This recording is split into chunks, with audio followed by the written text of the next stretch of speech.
Blake Delaney up into P2, and Jamie Dyke also getting in front of him. He's now in P4. He gets a good run off the corner. He's going to be really chasing Jamie Dyke. He's going to be on the outside into turn 3. The number 11 versus the number 80 car. It's going to be very, very close side by side. A little rear lockup from both of them. And Logan Barnett round the outside in turn 3, lap 1, got the move done. It's pretty clean all the way through. There's 29 and the 27 bumping together. That's very, very good driving. It's Chad Lewis and the 27 car of, I think it's Leslie Hobbs. Lindsay, sorry. Apologies, still getting used to the names. Get there eventually. I think I'm doing pretty well. So far, as we're seeing the 93 of the locked on, the 623 of Chris Ireland getting it through. He was one of our leaders last week. He did very, very well as he has a move up the inside. Has he overcooked it just a little bit? No, he got it.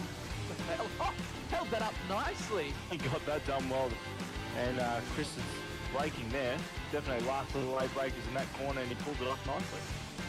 Yeah, you can see the lines that these guys are taking. Ooh, a full lock there from Harry Dodds. Ran a bit wide there and missed the apex on that exit. The lines taken through the corners are very similar. Keep it out the wall. Let's hit the wall, Chad Lewis. The 29 car, he's got a train of cars behind him, and he's just nicked that wall in the front left. I don't think there's going to be too substantial of damage, as Logan Barnett is having a look at Mr. Blake Delaney. They're very, very close all the way down into P10. So you can already see as well on the side of Mr. Delaney's car, he's already got some scrapes and bruises on the left side of his car, so he's had a rub with the wall already. Yep. You can see there's a little bit of a gap sort of forming between the two packs in the field, and Chris Island is stuck behind, who is it? Harry Dodds and Lewis, and the more that he's stuck behind them, he's not going to be able to get in front into that leading pack. And that leading pack is all the way down to P9, so it's going to be interesting as he pulls to the outside turns to the inside, he brakes late, does he get it done? That is Logan Barnett on the inside of Blake Delaney. What a move! Yeah, he got there, he took a bit too much curb and it nearly flipped him onto the wheel spin of death, but he actually got it pulled off. Well done. That is some incredible driving, and he's just overtaken both of the Fishy boys in about 2 laps. So that is some, or 1 lap actually. So that's a really good drive from Logan Barnett to get back into the podium positions. And he's now got Darren Lobb to chase in front. This is Chris Island and Harry Dodds we're watching here. The battle earlier as well. David had to pit early from P4. So he must have had a jump start or something like that. We'll try and find out that information. As Chris Island getting right off the back of Harry Dodds. Oh, he's had a big moment. Oof, slams into the wall. Chris Island is going to drop to the back of the field and pushing just a little bit too hard behind Harry Dodds. He's put himself in the wall, and that is no one's fault but his own. Oh yeah, he got that bit of wheel spin off that exit and just went sideways. As you see the replay here, sitting behind Harry. Sitting there, runs a nice shallow line. It could have been the aero wash to get a bump from behind Harry. I think he just had that much speed and maybe had a bit of contact with Harry, and it just unsettled the car. And yeah, you can see the massive damage to that front end. Held the brakes nicely though. He kept off the racing line. Well done. And he stayed out of trouble. Just unlucky there. He ran a bit wide, or stuck behind Harry, hit the aero wash, and around he went. So Darren Lobb took the fastest lap, a 1:30.07. I don't think it was valid though. He must have had a rub with the... No, it was. I do apologise. It was a 0.65, so that 0.7 on my SDK live timing is correct. Yes, it's just come through. As we watch the boys go through turn 1. Jason starts to settle in and get into a rhythm. Was that a bit of a slide from Logan Barnett, or was I seeing things? Yeah, I think it was definitely a slide there. The boys are definitely pushing.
Good evening, everyone, and welcome back to SRW TV once again for round number 6 of the V8 Super Show. Tonight, we have a genuine Super Show on tonight. We have a combined field, the Super 1s and the Super 2s in the same race here at Daytona.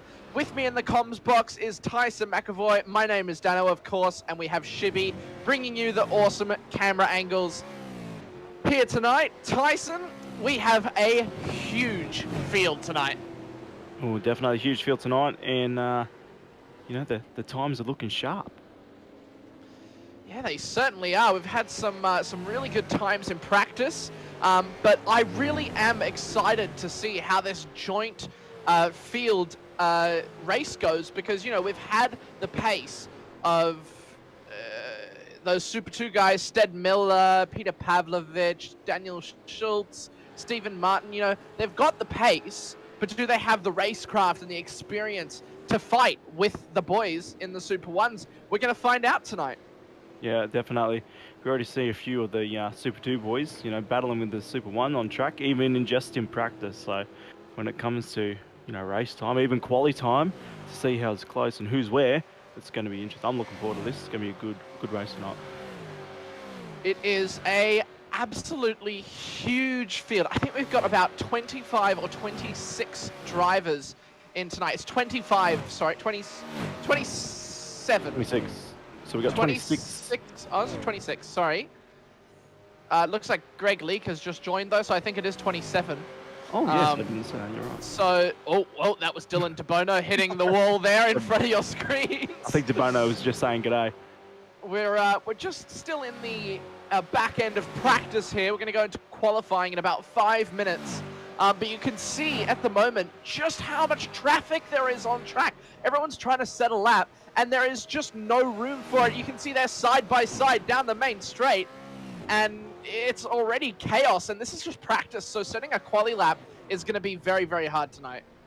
It's going to be very difficult, especially for those drivers who will want that toe. Because if you can get a draft, it's probably a beneficial of about a second in a supercar. So you got to pick your driver, who you're going to use in front of you, or, you know, you could lose your lap. So yeah. You got to make sure you've got a teammate that you know is reliable, faster than you, or not too much faster, but can hold a pace in front of you and hold it well. Because if you have somebody make a mistake in front of you, ruins your lap, ruins their lap, and you could be starting at the back of the grid. And of course, I'm going to say it all night, this massive joint field is going to be an absolute spectacle to watch. Yeah, it definitely is. And with the Super 2 drivers, like we look at Andrew, who is definitely in Super 2, he's sitting in P8 at the moment, you know, mixing a few with the fast guys. Dylan DeBono, he's in P4, and, you know, just behind Harry Dodds there. Yeah, he's doing really well, Dylan DeBono. He's got those lap times up nice and steady. We know he's got pace. We've also got, down the order is Stead Miller, Stephen Martin, and Peter Pavlovich. They're P13, 14, 15. Daniel Schultz is actually behind them in P16. So is that really the difference between the Super 2s and the Super 1s? I don't think so. I think that those lap times are going to change. But again, this is just practice. So we could see some much quicker laps in quali. Of course, usually during the week they do their qualifying sessions. But given that we are doing just the one race tonight, we decided that we were going to have quali in the session, so we will be awaiting that eagerly to see how that goes. Yeah, definitely. And a 35 lap race tonight, and we saw a few weeks ago with if it's a rolling start, it's going to be pretty easy, but if it's a standing start, I will almost bet we're going to have a safety car on lap 1. So I'm looking forward to seeing that. I do believe it's a rolling start. I know you weren't too happy about that, but I think a rolling start is the safest way to get this underway, and I think it's definitely the way to go if we want a nice clean getaway. A lot of pretty much every road race has started here that is a rolling start, just because of the banking on the main straight of Daytona. It's more of like a left-hander, so we'll see how that comes as we get to see Alex McManus coming down the back straight, coming into the bus stop chicane for Team 3 Racing. And for these supercars as well, it's a big, heavy car going through the bus stop. Like, it's going to be an interesting corner. Probably no overtaking there, but the exit is going to be all what you want, especially when it comes down to those last few laps when those drivers are all in a bunch, want the draft. It's just, you know, when you're going to pull out and use the toe to your advantage. Yeah, exactly right. It can be a very important tool at racetracks, and here at Daytona is one of the most important tools to have is that draft. Coming onto the last lap, I think you'd rather be in second than first, wouldn't you? That's right. I'd 100% rather be in second place because you're going to just slingshot past them as long as you pull out the right time. I remember a few weeks ago when I was racing here in the Radical, I think I was battling for third. I was saving fuel. I was the car in front. The car behind me just got the toe and woof, straight past me and I lost the podium. But Yeah, I feel that, not gonna lie. It's happened to me a couple of times. that's the Daytona. You got to time it. You got to think about what you're going to do on track, especially with pit stops. I've heard from a few drivers that pit stops could be possibly a one stop because it's so easy to save fuel at this track. I think the front guys will save fuel like it's nothing. We've seen it before, and maybe the Super 2 guys will go for a two stop. So when it comes to, you know, pit stops, safety cars, you know, the Super 2s could, you know, juice it up with the fresh tyres and the two stop strategy. So it's definitely be awesome when it comes to pit stop time too. Sorry, I didn't catch what the last thing that you said there. Sorry, Ty, some of my headset cut out. And we're going into quali too now, so it's even better. You can see everyone wanting to get out of pit lane as soon as they can, showing how important it is to get that underway. And it's going to be about that clear air.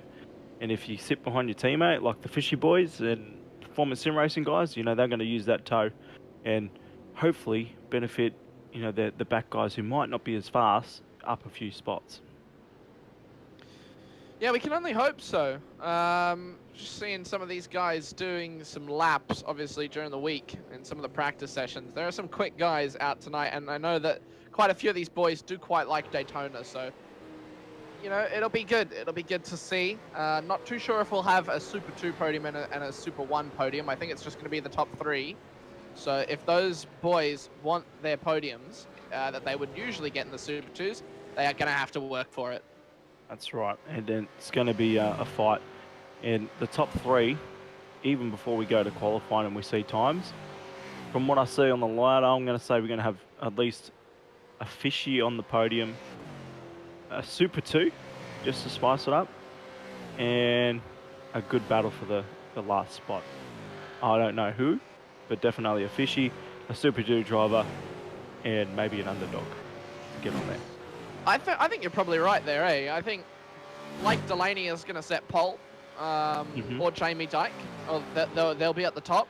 And then I think we might see a stonking lap from maybe Stead Miller, or maybe Dylan DeBona. Yeah, I think Dylan DeBona might be a very underdog.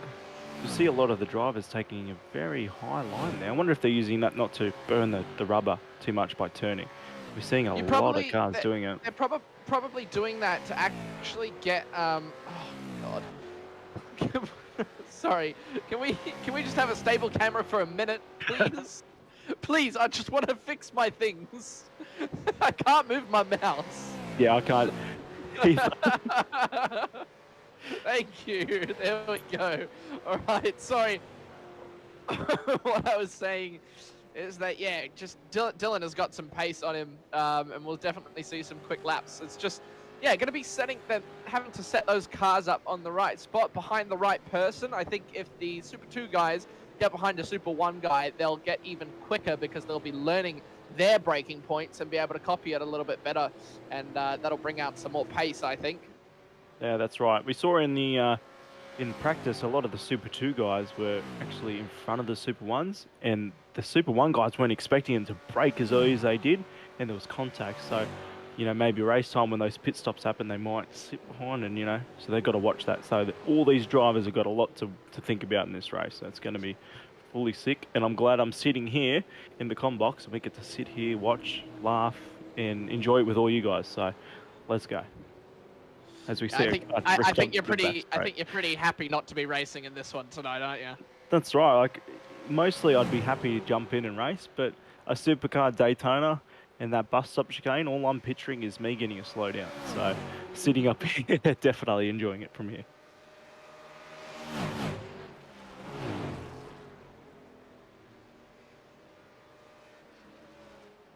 Well, as we see the first laps coming in now, 44.5 from David. David Coleman going pole position, and we're seeing some other lap times coming through. That's a very good lap, and Jamie Dyke unable to get close to it, 2/10 off, so that could be a bit of draft that he's picked up David up the front, and could be that little difference, you know, down the straight. Maybe you gain a couple of tenths, and it does help. Well, we saw in practice the fastest time was a 44.4. And that was from Blake Delaney, as he. Well, Blake Delaney's just done a 44.3. So the pace is where David is, so he's right on it, and it'll be interesting to see who uses the toe now to get that extra couple of tenths.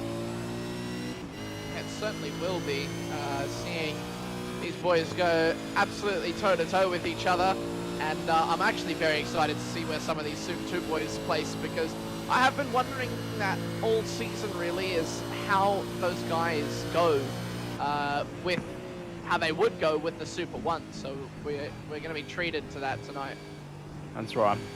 And we're still riding on board with David, and you can just see how cool of a shot this is sitting on top, and then the banking, the camera just changes angles, and I guess you can't really tell from the camera angles how steep and like angled that banking is there on the back straight or back curb. Yeah, it is quite hard to actually tell, but that banking is I think it's one of the steepest in NASCAR. So, you know, it's a very, very large banking. If you slow down to a stop, you're actually going to slide down. So, you know, that if that tells you anything on how big how large the banking is. And I think you've seen people walk up it, and they struggle to get to the top because that's how steep it is. Yeah. So it's definitely something I would like to go look at in real life, because it's you look at pictures, you see it on TV, but it just doesn't do it just until you're there. It's such an iconic track as well. I think it's definitely on my to-do list in terms of racetracks to visit. Would you go there for an oval race, or would you go maybe for the 24-hour? Oh, that's a good question, actually. I think I'd go for the 24. Yeah, I actually wouldn't know. If I got asked to pick, I'd have to flip a coin, because, you know, you've seen pictures of like people standing at the front of the barriers, and then you see NASCARs just flying past in the sound. Like, who wouldn't want to see that?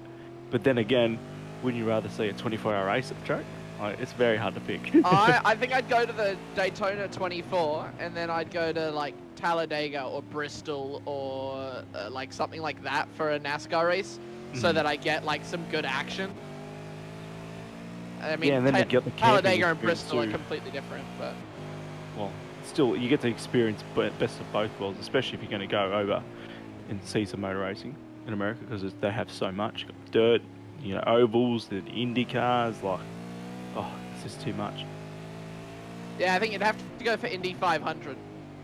Oh, that maybe maybe the Coke 600 for NASCAR. That's at Charlotte Motor Speedway, which is like one of the longest races that they do. I think that'd be quite cool to watch, because Charlotte's also got quite a large banking in turn 1 and 2. And it's quite a short track too, so you'd be able to see a lot of it too if you got a really good spot in the grandstand. Yeah, that's true as well. As we go back on with Harry Dodds, he's sitting in P4 at the moment in the Too Easy Finance car, and got a lot of the field in pit lane. You see a few cars going down, getting off the racing line, which is a good way too as well, especially if you're just doing a cool down lap going in the pit lane. Sitting on the bottom of the apron is just, it still amazes me, the difference. To see the Hornet car just go past. Jamie Dyke has gone up to P4 now. Oh no, Harry Dodds has gone to P3, sorry. Harry Dodds has jumped Jamie. So, looking at what your teammate on the podium for the moment, for in the second row at least. Yeah, it's good to see Harry. He did a lot of practice with our top split driver from. He's one of our new recruits, and he races the Radical, and he's really been helping the team out, pushing the boys hard, and it's good to see like how he's come so far, and like when he's been racing the supercars, and Cowie's sitting in P19 at the moment, I think as well. So he's a bit off the pace compared to the front runners, but I still don't think he's done a fast lap yet. So yeah, I don't think that's pretty out of character for Cowie. I think he'll be in the top 15 for sure. Yeah, I reckon he'll be top 10. I'm pretty confident. As we see Dylan DeBono now, P5, the Super 2 driver. Ooh. So I might just try and get my names of those Super 2 drivers, and we'll see where they are. We're going to have to keep an eye on Dylan DeBono, I think, because he's going to sneak up on us, and he's going to snatch something away tonight, I think. Yeah, no, it might be also a good thing to say to the admins, hey, look, I can be in Super 1. And unless you might not want that, but who wouldn't want to be in Super 1? Especially if you're running up the front and battling these guys. Well, yeah, someone who likes winning, but I'd rather be winning the main race. I'm not saying that Super 2 is not a main race, because they put on a better show last week than the Super 1 guys, so maybe that certainly did. But as we see, yeah, Dylan DeBono, the Super 2 guys, he looks to be the fastest at the moment. I'll try to find some more for us to look at. And we do see again a returning Ty Delaney back in here, the 07 car. Yeah, good to see him back running in the series. And good to actually see him and Blake running in the same race together. Yeah, so, we're going to not see the chatter up for, an update on the Ty. Where's Ty? How's Ty doing? So the boys will be able to see on the data where he is.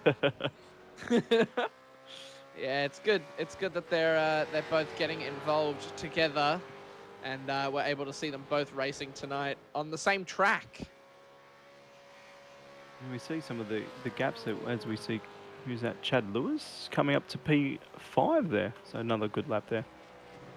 Yeah, Chad's also one that's going to sneak up on you. I think he's come out of the blocks, and I think last week gave him a little bit of confidence that he sort of needed. And so now he's got that confidence to really drive up the front and push that car to its limits. And he's enjoying himself in that supercar. Just trying to. We got Peter Pavlovich, who's P2 in the Super 2 series at the moment. He's sitting 19th. And Dan Schultz, is he in the race? Dan Schultz? Dan Schultz is in the race. Not sure where he is at the moment. He's sitting in 15th. Yeah, so the Super 2s are sort of sitting in midway through the field, and that's sort of where we expected them. Those faster Super 2s are in the midfield, and that's sort of where we expected them to be, or at least where I expected most of them to be. But we have a couple of standouts. Obviously, Dylan DeBono, Cowie's up the top there as well, somewhere, and yeah, he's got to 13th now as Jamie Dyke goes to the pole position with a 1:44.32. So, silent assassin there. Jamie's just come straight through. 0.04 of a second there, so ooh. A very tight gap between teammates. And we got 8 minutes of qualifying left too, so these guys and these timing sheets are about to light up as Harry just improves his time as well. So he's in the P3, so he's sitting pretty strong, Harry. He certainly is.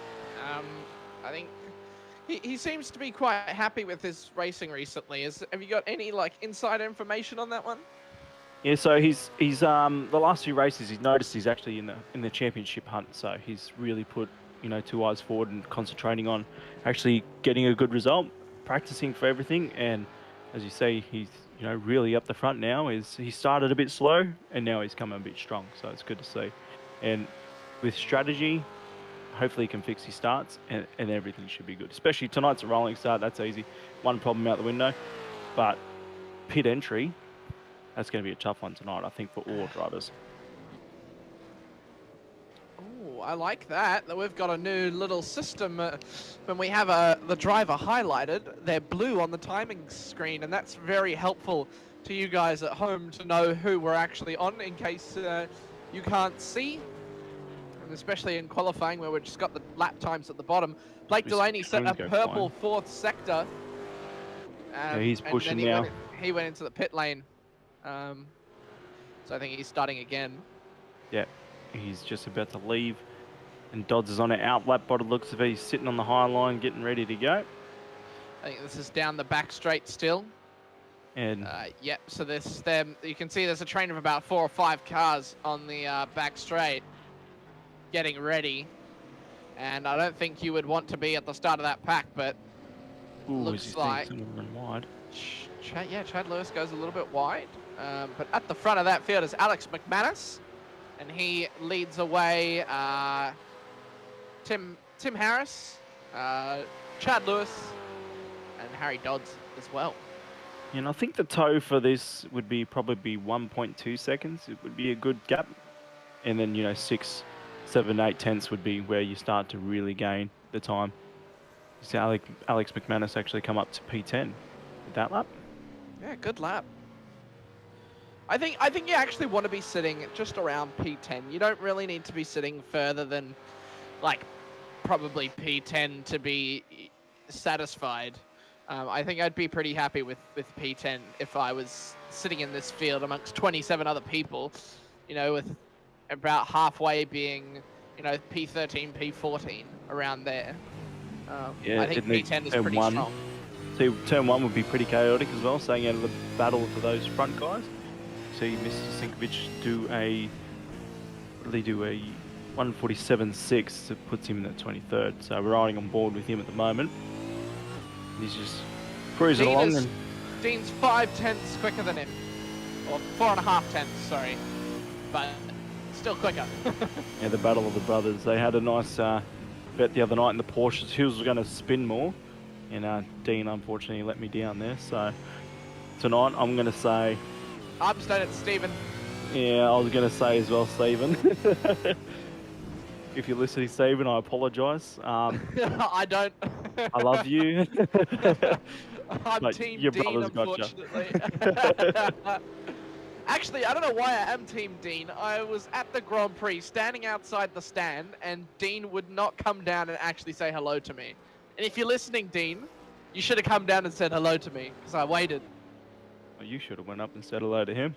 I couldn't go into the stands. It was so busy, and the security was there. They wouldn't let us in. I like, you know, the excuse, oh, I'm just going to see a mate, is such an overused excuse, I feel. So yep. I had to wait and see if he would come down, but he didn't pick up any of my calls. So the reception there was horrible, to be fair. But if you look at the time sheets as well, there's not much improvement from the front guys. There's a few guys sneaking in there, like Chad sitting in P5 and David still sitting P4 after his first lap. So times there is there. Absolutely nothing in it in the top 5. There is 6 tenths, and between the top 4, 2 tenths. That's incredible. Yeah, nice and close. And it's good to see, like, we can actually watch the qualifying unfold. The boys doing the laps, the purple sectors, the strategies with the teammates that they're going to tow, they're going to sit there. It's good to see. Well, this is David Coleman now on another lap. I think he's starting another lap.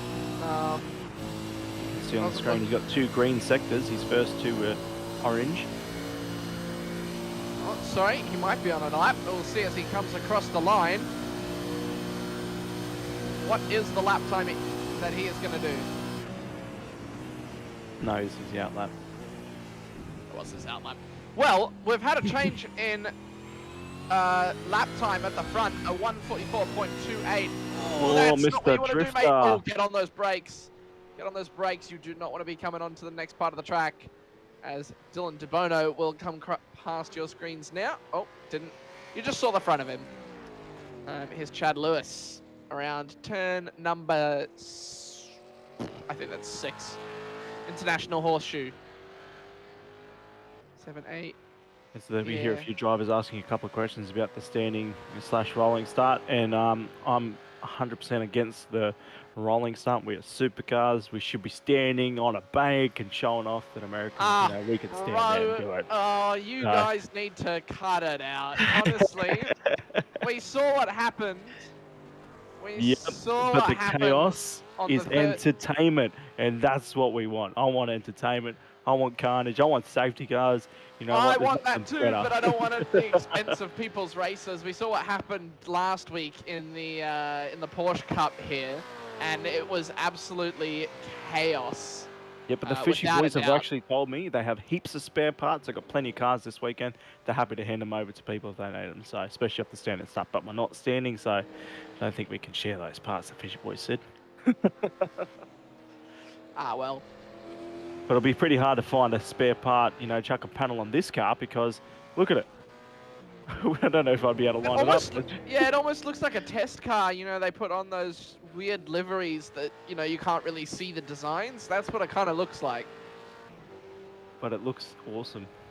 And, you know, if you're sitting behind it and you see that face behind it, it's probably going to put a big smile on your face and want to get past. But as we see, we've got less than a minute now in quali. And there's a few people from the, I think we've got 1, 2, 3, 4 drivers in the top 7. Well, Dylan DeBono's starting a lap. Sorry, Dylan Budzieni, trying to see if there's anyone going for a quick lap just yet. It doesn't actually look 11th. like it. Dylan just come up to 11th from his lap then, the 888. So it was a good lap there. Moved him up a few spots. As we do see the rest of the top guys about to... Blake Delaney's on the back straight. He's got 10 seconds to get across the line. Is he going to be able to do it? 5, 4, 3, 2, 1. I think he got it. And he goes to P1. 43.633. Wow, what a lap. That is... What a lap. Wow. Wow. He's cleared his teammate by 6 tenths. 8 tenths. Oh, no, sorry, 6. Sorry, 6. Fuck. This guy. Quick math. But, wow. I don't think he even had a toe there. He just went... I'm going to show it off. Looked like he had the toe. That is Here's a checker flag. I'm doing fast.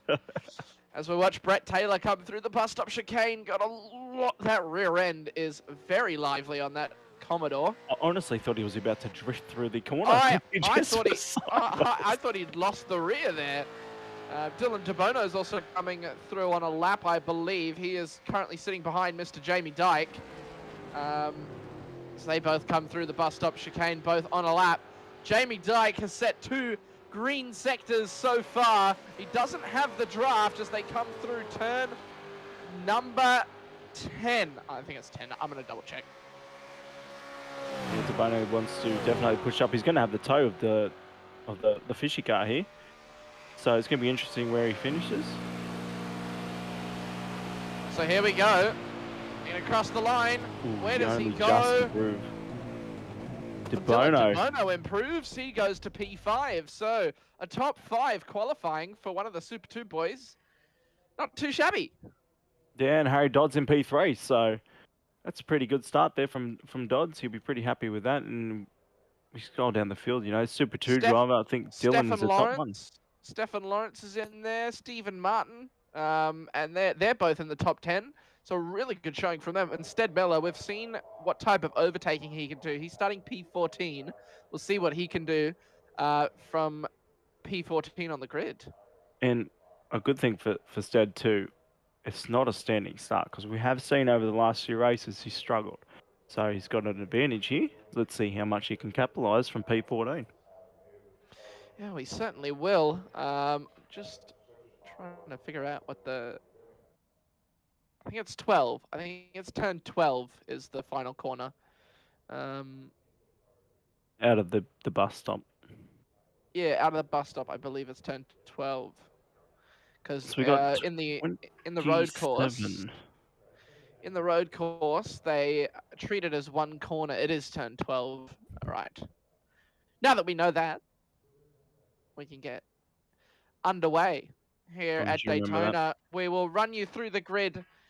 Blake Delaney takes pole position by 0.6 of a second on his teammate. It's a fishy 1-2 at the front of the grid. Blake Delaney and Jamie Dyke taking it home. Harry Dodds in P3. He was only 7.5 tenths behind, 1 tenth behind Jamie Dyke. So pretty good from him. David Coleman, another Fishy Motorsports driver. He's P4. Dylan DeBono for Velocity SimLab, not Momentum SimSport. He is P5, and that is a Super 2 driver, P5 as well, so that's really good. Chad Lewis, Tim Harris, Stefan Lawrence, Stephen Martin, Alex McManus, Dylan Budzieni, and Paul Gwirlin is your top 12 here tonight at Daytona. Brad Wallstead Miller, Andy Cowan, Callan Hodgkinson, Jeremy Bush, Daniel Schultz, Dean Sinkovich, Peter Pavlovich, all the way down in P20. That is not very like him. Kester Mack, Brett Taylor, Greg Johnston, Steven Sinkovich, Greg Shilton, Ty Delaney, and Greg Leake is... Well, that's the starting. We got 27 cars. your final grid. Let's go, How Dean. many do you think are going to finish? I'm going to say 23. I'm going to say 20. I'm going to say 20. Actually, no. No, I'm going to say 25. Oh. 23 is a good pick. I'm going to go 22. Okay. One less than you. Lap 1 safety car? What do you think? I say I got 2 safety cars. 2 safety cars. I reckon a safety car, a one stop, will be 100% on. And Blake Delaney, Jamie Dyke will be on a one stop. Harry Dodds, he either will try and fuel save, and no offense to Harry, crash, or he'll go 2 stop to be safe. Because I know he cannot fuel save. So it's going to be interesting with the top 3 guys. Especially, can't forget David. He loves to play the gamble and run the one stop. So it'll be good to see that top 4 battle. Dylan, his pace, how good's he under fuel saving? Can he do a one stop? I think the person that we're going to have to watch doing fuel stops here is Dylan DeBono. Because I don't think we've seen him do anything like that. Now, you can just see the grid sort of shuffling around. That'll continue to do that just because it is a rolling start. If we had a standing start, it wouldn't have actually done that, I think so. Just going to point that out. But we're going to get ready to go green here. And, you know, let's see these Super 2 guys bring it to these Super 1 guys. That's what I'm keen for. So don't forget, guys, who's watching in the chat, we all say g'day. Just, like, share, tag your mates, comment in the chat. We're watching. And don't know, I'll hand it to you for the start.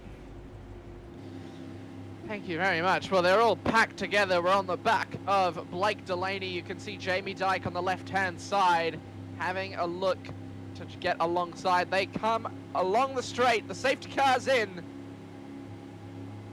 As we wait for Blake to get us started. Is he going to wait for the green or is he going to go? He's waiting for the green, I think. Waiting for the green. And we're away. Here at Daytona, Blake gets a very good start, and Harry probably could have pushed up a little bit. Jamie Dyke went to the inside to get right up the back of Blake Delaney, and there's contact in the back. Dylan Tabono, Chad Lewis, and Stefan Lawrence getting amongst it with each other, and it's too wide all the way back. This is chaos. They've got to maneuver their way through the field. It looks like Stephen Martin got a good start. He's up the inside of Tim Harris, and he is getting through the field. Stephen Martin already up 1 position. It's a relatively clean start, and we see cars in the background, as I said it 2 seconds too early. As we see a few cars in the background taking a bit of a spin, which I think we can get that up. But, I jinxed it. I jinxed it. It was Dean Sinkovich and... oh my God, did you say Dean Sinkovich? I did. Oh God. Dean, you've let us down. It was Dean Sinkovich and Callan Hodgkinson who have gone around there. As we see Cowie having a look at the DSO owning car of Paul Gwirlin. These two are accustomed with each other. They do race in the Super 2. As Cowie starts to drop back a little bit, he's got a car on his right. He's got to be careful not to get drafted here as they come through turn number 7. Yeah, he must have had a really bad run onto the back straight there. He lost a lot of ground. You see Tabono up now into P4. Wow, so he got that job done. From him. Great start. He got up 2 positions on the start to get into P4. 1 position, sorry. But we're talking about David who Coleman. want to be there. Who wants to be the follower. Is going to the high line, and he is not letting him have that position easy. He's actually going to get the move done. He can actually cut him off on the inside, and he does just that. It's turn 1, braking very early, holding that inside line. Dylan DeBono is going to try and move it around the outside, and covered off beautifully by David Coleman. That's great defending. I thought there was going to be contact there. It just, I would have, you read it like a book. He was going to block, and then all of a sudden, the brakes. Oh, it was, you know, hand in mouth. It was crazy. As we see. Stefan Lawrence and Chad Lewis are actually battling very hard up the front. And Stephen Martin is the number 11 car at the front of this pack. This is Alex McManus, who we're watching on screen. He's being attacked by Stead Miller, someone that we know can do a lot of overtaking, and we'll see how good he does this evening. He's already up 2 spots into P12, and we're going to see how he progresses through this race, but this is a massive field this evening. Yeah, we also see Jamie Dyke now as our leader. So Blake Delaney is in P2, but we also hear the safety car's been deployed, guys. The safety car is out. Dean Sinkovich has had a crash on my God. On turn 12, right on the banking. And that is what has brought out the safety car. So let's see what's happened. So we're going to get the first incident up on your screens, and we'll see what happened between Dean and Callan Hodgkinson. Here's the DSL Lighting Services action replay, as Callan got right to the side of Dylan Budzieni. And it checked him up. Oh no, he's going to get unlucky, I think. So yeah, so Dylan, oh, that was a bit of contact from the inside there. That's Daniel Schultz, the 64 car. And a bit of netcode shoved him into Dylan Budzieni. He went round, and unfortunately, Dean was just a passenger. There was nowhere he could go. Yep. He's just driving his racing line, and he looks up, and there's a car there. It's a bit unfortunate. And I'll apologise now, Dean. Commentator's curse, mate. Definitely commentator's curse. we both said Dean, and we've been shown up. So not on to us. Well, yes. In saying that, Peter Pavlovich and Daniel Schultz. Daniel Schultz was obviously involved in that one. They're both up 4 and 5 positions, respectively. So a great showing from them. Brad Wall's also up 4 positions. He's up in P9. Tim Harris actually dropped down at 3, and Paul Gwellen dropped down 5. So not the best start from those guys. We see 2 cars as well taking maybe some damage repair, and it's a good idea maybe at this stage as well to take a splash if you're at the back of the field. You know, get the advantage against the guys in front of you, because it's a long race, 35 laps. We're only on lap 3, and here's our first safety car. So I did say maybe 2, and I was saying lap 1, but they were pretty clean on lap 1. They were actually pretty clean on lap 1. We're going to have to go back and see what happened to Dean, because he went right into the wall. He's now out of the pits, and he's got that fast repair done, but he is a lap or 2 down. We'll see what happened in turn 12, if we can. Here's the DSL Lighting action replay. Oh yeah, he just pulled off.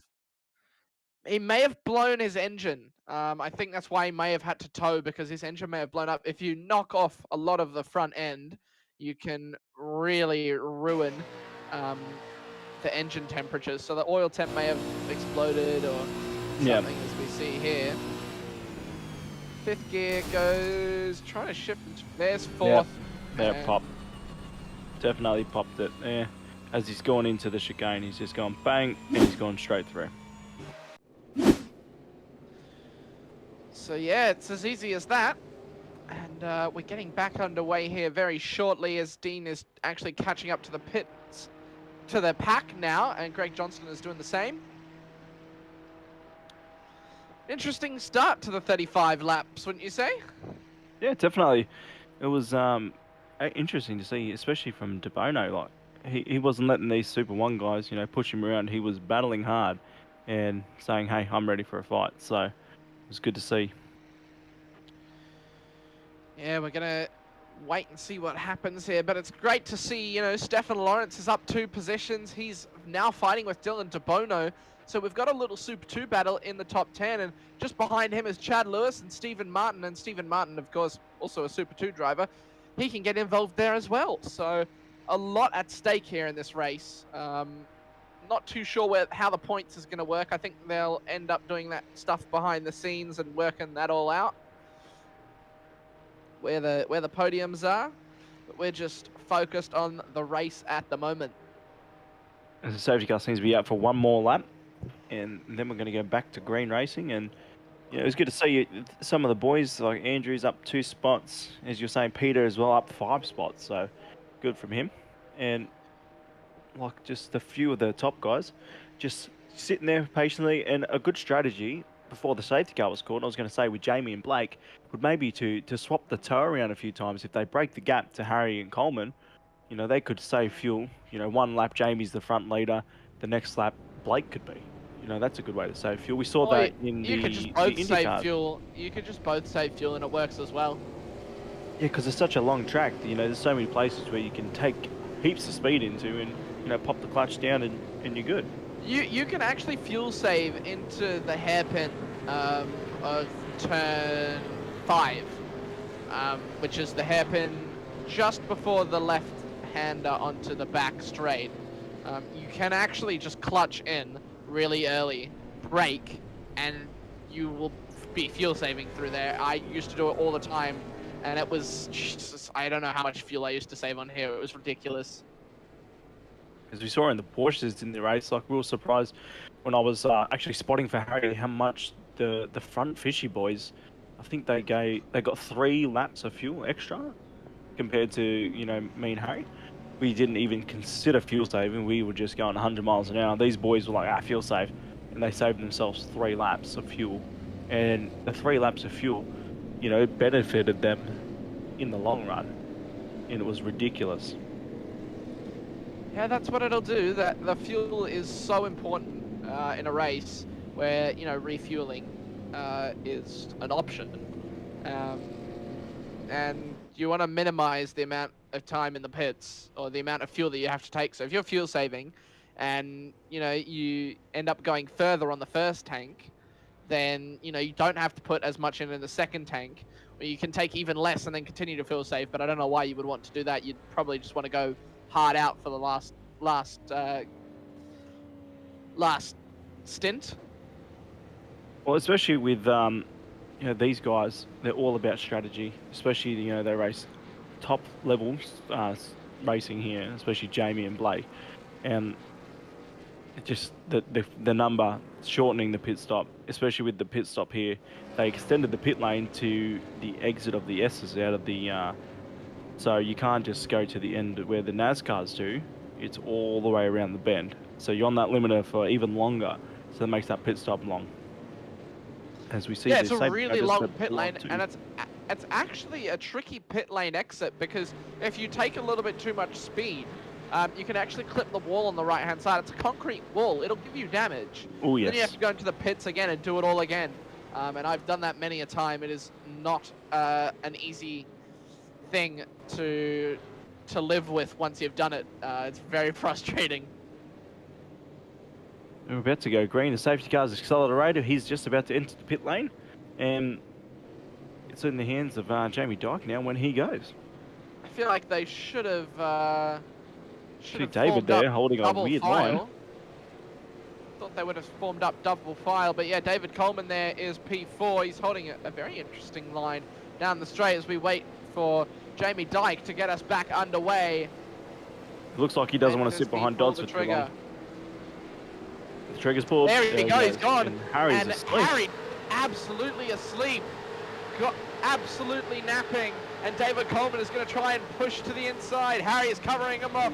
David's going to try and go around the outside. They're going to be side by side going into turn 1. Dylan Tabono is trying to get involved as well. And behind him is Stefan Lawrence. Yeah, Harry was asleep there on that restart. He looked like he was on the tail of Delaney there, and then he just went, no, I'm going to let you go. See Cowie defending here. Cowie is doing a wonderful job defending from Daniel Schultz. Of course, these two know each other. They've raced quite a bit together. These two up, from Sted Miller down to Peter Pavlovich, up 2 positions, up 2 positions, up 4 positions, up 5 positions. So we can see these 4 drivers just continue to push through the field if they work together. That's right, and you know, working together, the longer your drivetrain is, the faster you guys are. As long as you're not battling each other, you know, it can really work. That is a really long train of cars, actually. We could really see something going here. This is a train of cars all the way to P8 in Stephen Martin, all the way down to P15, even P16. So it's a massive gap. Daniel Schultz actually kind of splitting them. He's about a second and a little bit behind, but still a massive train of cars. And yeah, viewers, if you look Tim on the... Harris trying to go around the outside at the bus stop chicane, pulling it side by side. Sorry to interrupt you there. Just trying to make it side by side. car off ahead? It is. It's Harry Dodds. Harry Dodds is off ahead. Harry has gone off ahead. We're trying to to what's get a happened replay to of that. Harry. These two are bump drafting. Greg Yeah. Leeds off the track as well, and these two bump drafting is going to push them even further ahead. They're going to also be fuel saving, I think. Just taking Harry it just easy. Drops 4 positions there. So we'll try and find out what happened to Dodds. He's under attack into turn 1 still. Like, as you can see, that Yeah, he's train come of straight cars. into that train of cars. He's right in the thick of it. He's 2.5 seconds now from Chad Lewis, so there is a definitive gap to those cars ahead. And Harry Dodds is got himself in a little bit of a predicament now. They are well within the gap of each other. That gap all the way down to P16 from P8. Wow. Or P7 actually. Ooh, Cowie around the outside. 7 or 8 cars. What a move, Cowie. Around Stead Miller. Don't see too many moves get around Stead Miller. And he was defending well there, and he held his line around the outside, and boom, stays into P12. Cowie's the good stuff. We've got Dean Sinkovich off track at the back of the grid again. Oh. Hopefully it doesn't call us another safety car. Kester Mack having to get that car under control. Nearly lost the rear end. He is now on the back of Jeremy Bush, the number 45 Mustang of Locked On Sim Racing. Jamie Dyke and Blake Delaney. Jamie Dyke's dropping down the order. He's had a big issue, and Blake Delaney dropped down as well. Sorry, Jamie Dyke didn't drop down the order. I think he blinked out for a second there, so Blake got caught off guard, and now he is under attack from David Coleman, but it is a fishy 1, 2, 3 at the moment. Stead Miller gets past Cowie. And Cowie didn't really fight in there. I think it was probably better as Cowie sits behind, gets the try. You might even get him back. Very tactical. Cowie is definitely going to take that position back. Cowie lost it! Oh. Cowie's lost it! Wow. He pulled out and he lost it on the straight, and he has absolutely destroyed Stead Miller's race. That's going to be another safety car for sure. The safety car has been called. It is coming out of the pits. Wow. We need a replay on that one. Yeah. Wow. I think he just mistimed that and the speed. The difference in speed there, and wow. He got on too high, and it just seemed to have lost the rear. As you see, the car just rotated and straight in the back of Stead Miller. And Stead would be thinking, what the hell happened there? Yeah, Stead's going to be wondering, why the hell did you do that, Cowie? That would have looked on purpose from Stead's point of view. And Cowie straight on the radio, apologises, puts his hand up. You know, it's just, I think the high side of the track there, and I can't say it was cold tyres because it's not. They've been on track for 6 laps. I actually am very confused as to what's happened there. That's a very confusing incident from Cowie. And it's not like him to make one of those mistakes. Yeah, so I believe my iRacing's just crashed. So I'm going to get that up and running in just a moment.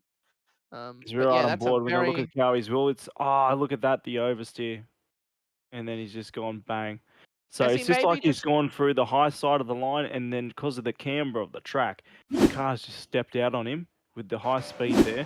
You know, supercars are not NAS cars, but yeah, it normally happens more on cold tyres. Very surprising to see that actually while we're on, you know, we're six or 8 laps in, and already a second safety car. So we may have, I think, 4 or 5 safety cars in the end.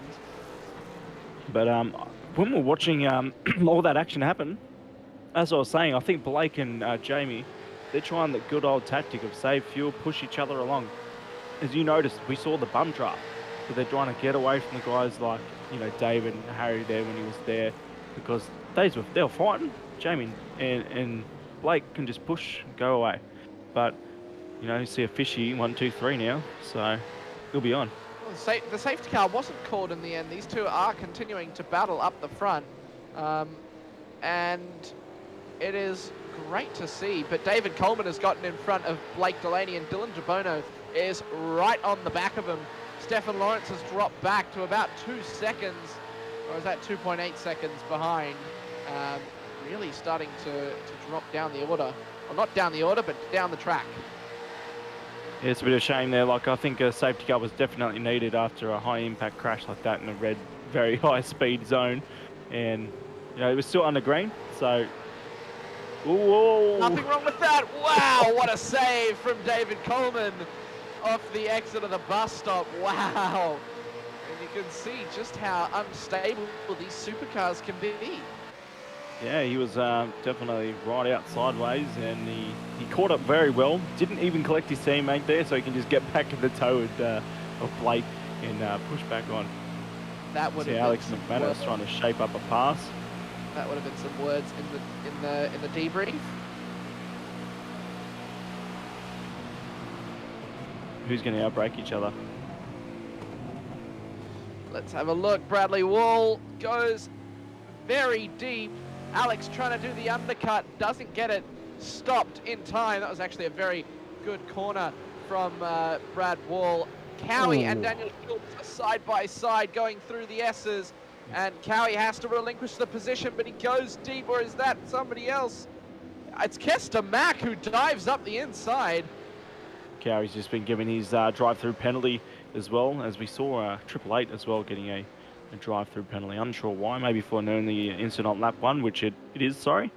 So we see that Cowie will probably go into the pit lane as soon as he can. Hope for another safety, or a safety car, and push right back up. We know he's done it before, so check on the...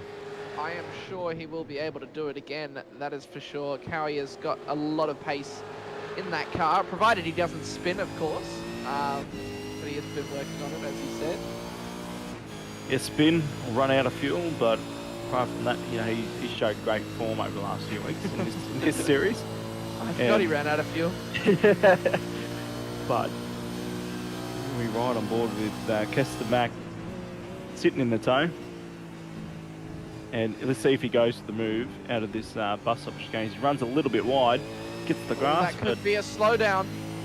Yeah, that's right. If you run a bit wide there and hit the grass, guys, you could get a possible slowdown. But he seems to be on the full gas and sitting in the toe of the... Doesn't look to be slowing down at all. That's right, with Daniel. He's sitting behind Daniel now. Is he going to follow him? No, he's probably a bit too far back this time. So that exit did hurt him a little bit. Yeah, you don't want to be taking too much grass. Cowie's going to be taking his drive-through penalty now, it seems, as he jumps into the pit lane. That fight up the front is still very much alive. David Coleman, Dylan DeBono, and... sorry, not Dylan DeBono, Blake Delaney and Jamie Dyke are all very much with it. That looked like a little bit of netcode maybe on the back of Jamie Dyke's car from Blake Delaney.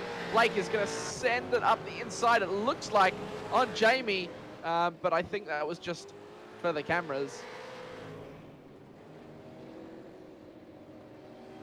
I think that's the pass done there as well by Kester Mack. So that was the pass. He's seemingly found quite a lot of pace this week. He's up to P13, up 8 positions. Sorry, Kester Mack. Yes, 8 positions. What a charge! You know, it's only I think 10 laps in, and he's boom up 8 positions. So definitely going to keep an eye on him and see his progress during the race. All back to Dodds, and he's recovery drive now, and we see Jamie Dyke and that at the front, still very close to each other, and trying to pull away and clear. Alex McManus looks to have had a slowdown. He was going very slow. Here's the DSL Learning Services action replay of what happened there. Nope, he's doing some of that TikTok mowing. Wanted to mow the grass, but he's slammed on the brakes, strangely enough. That was odd. Yeah. I'm not sure where else you could get a slowdown in the middle of the track. But Well, we see some odd driving here now and then, don't we? Yes, and you know everyone wants to show me how they can mow their lawn, so it was good as we see Greg Johnson going up Nobody the wants. inside here. Nobody wants to show you how they mow their lawn. Oh, everybody does. This is with the battle with Ty, isn't it? So Ty's having a great battle here with Greg Johnson, and I think Cowie's involved as well. Just a second behind him as you see him with his little banged up car. I think they'll be enjoying this. I think they'll take the time and sort of just enjoy the race. Not racing for the most points, but if you enjoy your racing, then who's to complain? Kester Mack up 9 positions now, having made that move on Daniel Schultz. Sorry, this is incredible from Kester Mack, and he's now on the attack of Paul Gwell. And once he gets past him, he's got 5 seconds to catch Brad Wall. Do you think he'll be able to do it? Yeah, I think it'll be quite easy. With his pace at the moment, it's showing that he can push. And Brad doesn't have the toe, so... Ooh, and neither does Coleman. Stephen Martin as well in front, as yeah. we see the leaders getting it very close to each other. I was worried about if he was going to do what Cowie did there, but he pulls out nicely and running the high line. They're doing that bump drafting, so one of them will just basically get right up the back. It's a NASCAR term, the bump drafting. They'll get right up the back, and it's pretty self-explanatory. They'll just nudge them along slightly, and it just gives that extra draft speed to the car in front, and it helps. Yeah, and it's building a gap. Got to keep the car nicely very straight, though. They haven't broken the toe of, our Super 2 driver, Dylan DeBono. He's still sitting there. But as we can see, the guys behind him, P5 and 6 as well, they're just slowly falling off. And as soon as you drop the toe with the car train of 4, it's very hard to get back to it. I think Dylan's caught up to them because he was originally about 2 seconds behind and is now right up there with them. You can see Cowie makes his second move as he's crawling back through the field. His first one was against Ty and now against Greg. So he's pushing back through the field. He's got a lot of work to do. He's in P21 and let's see where he can finish. Yeah, that front left damage, it is damaged, but doesn't look to be causing him too much harm, thankfully. Yeah, he's probably only losing a couple of kilometres down the straight from the aero damage, but yeah, it's not too much. Well, we'll see how long it goes until pitting, because obviously with the slowdown, you'll be kind of off the strategy, maybe by a couple of laps. But being at the back, he's now, right up the back. Sorry, my timing is gone. It's P20, sorry, at the back of the field. So we'll be seeing what he can do. And I know his spotter will be in his ear telling him, all right, this is going to be your strategy, save some fuel and try something different as I thought they were all pitted then, but my timing come back. So yeah, these guys seem to be just working nicely together. As you see now, Blake Delaney, David Coleman, and Dyke, these guys are just swapping positions. So it's good to see. They would be battling because they do say, once we're on track, we're not friends, but we're friends who don't take each other out, kind of thing. So it's good to see that.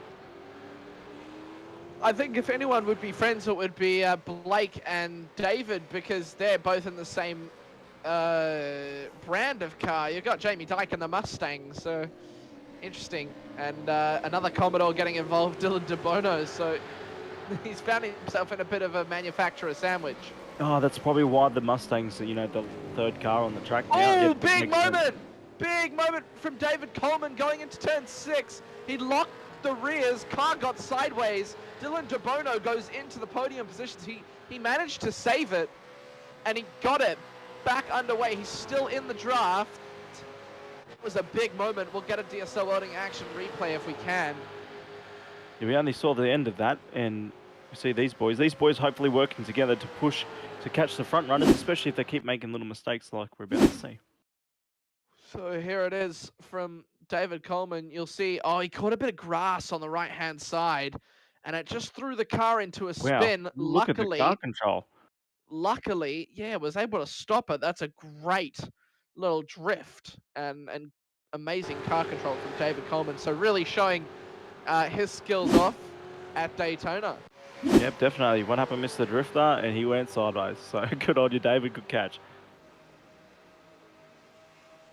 As we see these boys just following each other by the looks of it, and we can see the gaps are now slowly closing.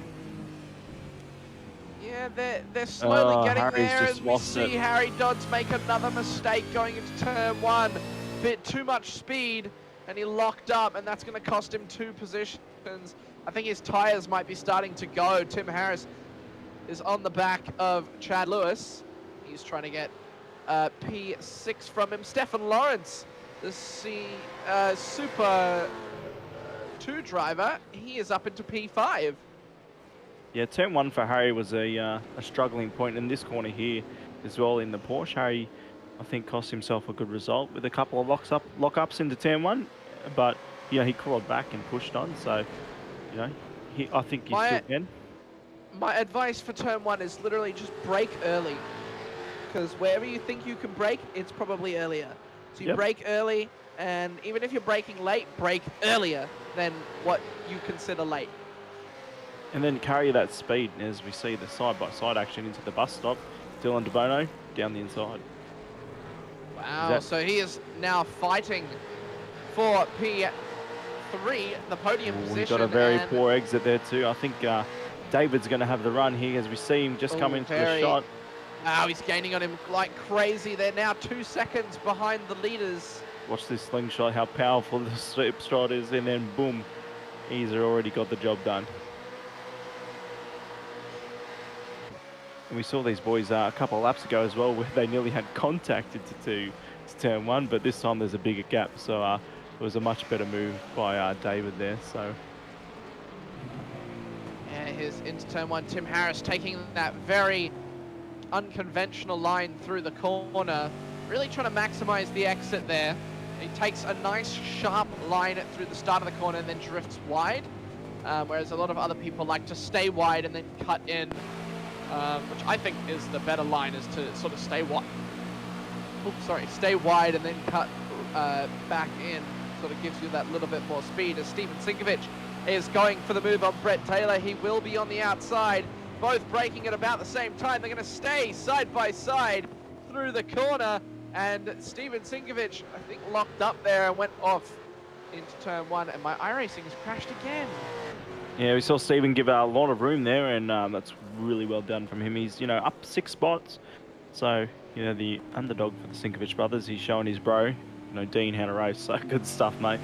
And we see Peter Pavlovich right now. He's also one of our Super 2 drivers. He's up 6 spots, and he's defending from Jeremy. So he's just trying to push through. And, you know, as we said before, we knew there was going to be battles in the mid-pack. We see battles from the top 4, top 5. Then we got this massive battle in the middle. We had 6 train of cars, and, you know, everywhere we look, this was a great idea. You know, merge the Super 2 guys in the Super 1s, show them off for 1 week, and look at it, we got action everywhere. Well, this is the track to do it, that's for sure. It's a nice big track. You know, you can go 4 wide basically down most of the straights, and it just provides a lot of action. Here's Dylan De Bono taking that wide line like I was talking about. It's the one that you want if you're trying to overtake. You want to take that inside line that David did. You can see how much speed Dylan had down the through the S's, and he just got covered off by David Coleman. Yeah, he's really, this battle, he's spicing up. David doesn't want to give it to him easy, and Dylan wants to get past, but, you know, Dylan's got a little bit of scuff marks from his lap 1 incident, but apart from that, these guys are racing pretty clean. Dylan just has to be patient here. Eventually, David may make another mistake, and he'll be able to get through. I think patience is going to be what could get him that podium that he so desperately wants here at Super 1. We're going to see how it goes. There's 2.6 seconds to Blake and Jamie. So if they just work together here and don't battle, as I said before, you know, they can work together, draft, and catch right back up. Yeah, they certainly could, and I certainly would be on the radio being like, come on, let's work together, let's get back up the field. And I don't think there is too much of that. I know Scotty Rankin hates me on the radio because I'm so vocal. But, you know, it'll be good tomorrow night. But tomorrow night is the trucks, the NASCAR trucks here at Daytona. And I will race in that one. didn't race last week because I honestly couldn't be bothered. As we see Peter in the comments saying, you know, Team Moto fish are friends and not food. So don't take each other out. What good advice that is. Yeah, fish are food, not friends. Is that how it goes? That's how I prefer to say it. Yeah, definitely, I agree. As David Coleman is just doing a drifting lovely again. job. Yeah, he did that. He likes to step that rear end out as Stephen Martin is having a look at Brad Wall here. This is for P9 on track. Oh, sorry, Stephen Martin is trying to get back the position. You know what would be really good for this race right now? We're just coming up towards nearly halfway. What do you reckon? Another safety car? Yeah. Oh, I don't think so, to be honest. I would like to see it go green all the way because it'll really mix up the field. You know, if Dylan is able to is saving a little bit of fuel, like we know these two are obviously, as they're flying in formation. As we see, the Sinkovich car just like, oh god, no, I'm staying out of this. Which is good to see. Dean Sinkovich that they've just passed. He's just like, yep, I'm going high, and then he wanted the tow, used the max of the tow there, and you know we just see clean driving from the front guys at the moment, sharing the track well. Yeah, really good driving from these guys up the front as Callan Hodgkinson is having a battle with Ty Delaney, and he goes for it up the inside. Ty getting a little bit of grass on the outside, getting a little bit unsettled there, having to get the car back under control. Does it well, and now into turn 6, they will be pushing. Alex McManus defending from Dylan Budzieni. Dylan looks to be fuel saving a little bit. He just braked very early compared to Alex. Alex got a very good exit there and is going to start to pull away.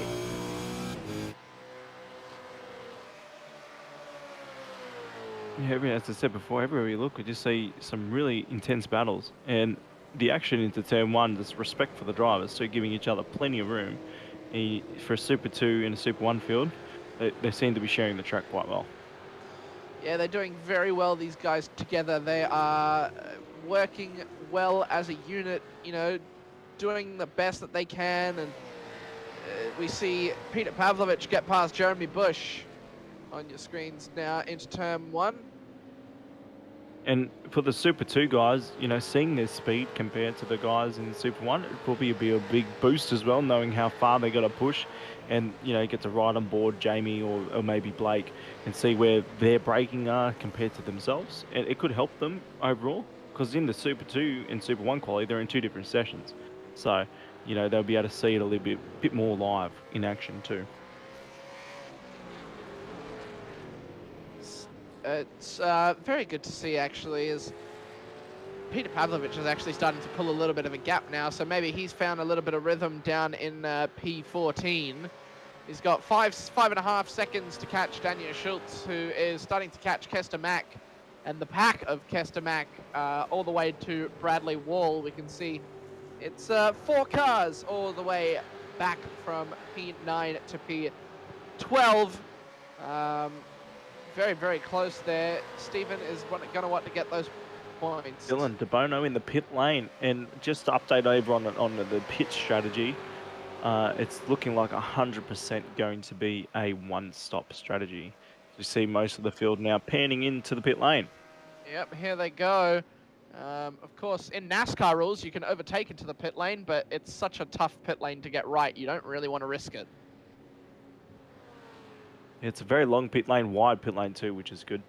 And, you know, especially when you're going with a bunch of cars, you know, contact's just very clear, and it's a very high speed entry too. He was just in his pit box there. That was Brad Wall. He was just in the pit box as we see Dylan DeBono get out in front of Greg Leake, the Lightning McQueen car. See the whole field basically coming into the pits. Yeah, so for those front guys who could, you know, save that a little bit extra fuel, and it's good to see, you know, the difference in strategy, because everyone's going to be one-stopping. It's now how you're going to babysit the tyres. If we get a late safety car, who might take the tyres? So close on pit exit. And that was Paul Gwellin, Stephen Martin, and Brad Wall. There, Paul Gwellin actually gets in front of the two of them. Now there is a real race on our hands. Yeah, that pit exit's tight as hell, and then they get off the limiter and straight back into racing. So they race in the pit lane, race off pit lane, and straight back onto the track. Yeah, very close racing from these guys.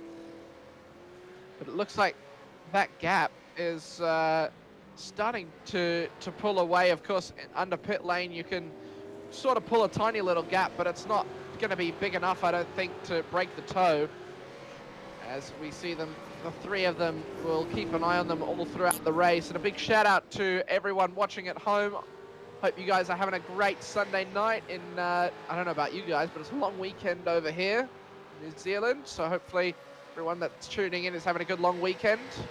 And we get our long weekend next week, and I am looking forward to it because I'm going to have a weekend off. I won't be here next weekend. You'll have someone else in the comments box. I'll be, you know, refereeing some good rugby union.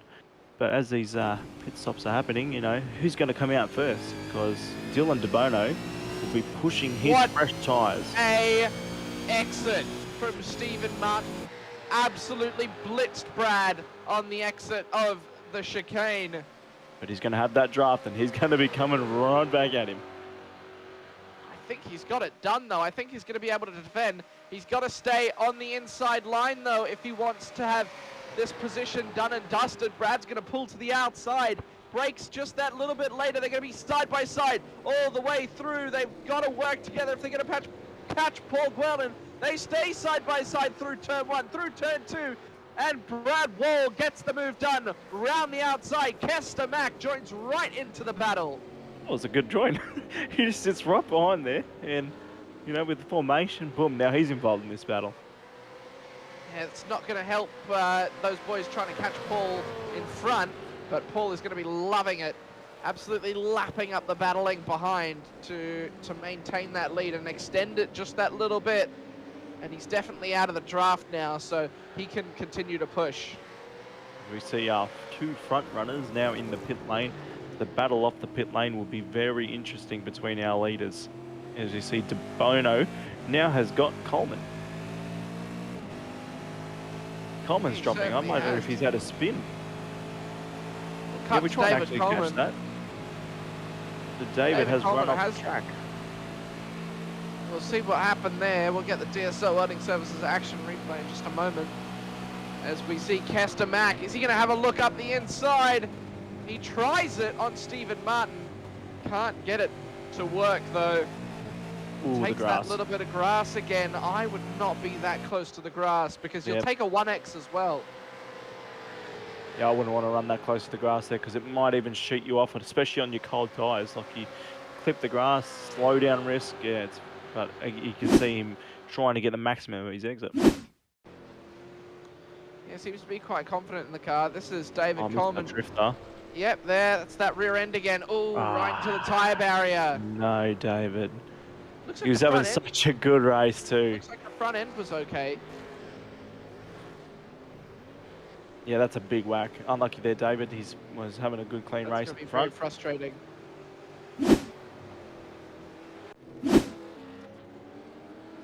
Very, very frustrating.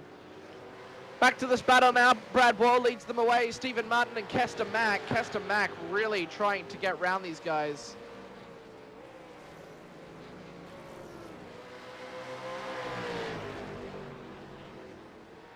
Yeah, after these pit stops, everyone seems to be knowing that we can make it home now. Let's use these fresh rubbers, these fresh Dunlop tyres. As we see now, Dylan De Bono has Super 2 straight into P3, and you know he's having a good drive. So he's hitting P3. He's got 3.4 second gap to the car behind. That's also a Super 2 driver, Stefan Lawrence. So a really good showing from Super 2 here. They're locked out the second row.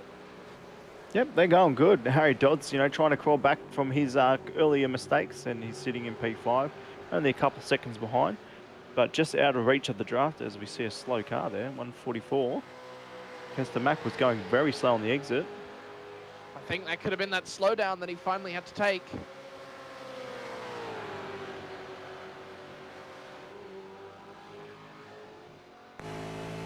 He seems to be going again, so that's good.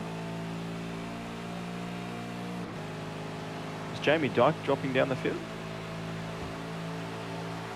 No, okay. My timing saying he was dropping down the field there, apologies. Yeah, my timing's been doing that as well. Don't you worry, that's an issue that I think we're both sharing this evening.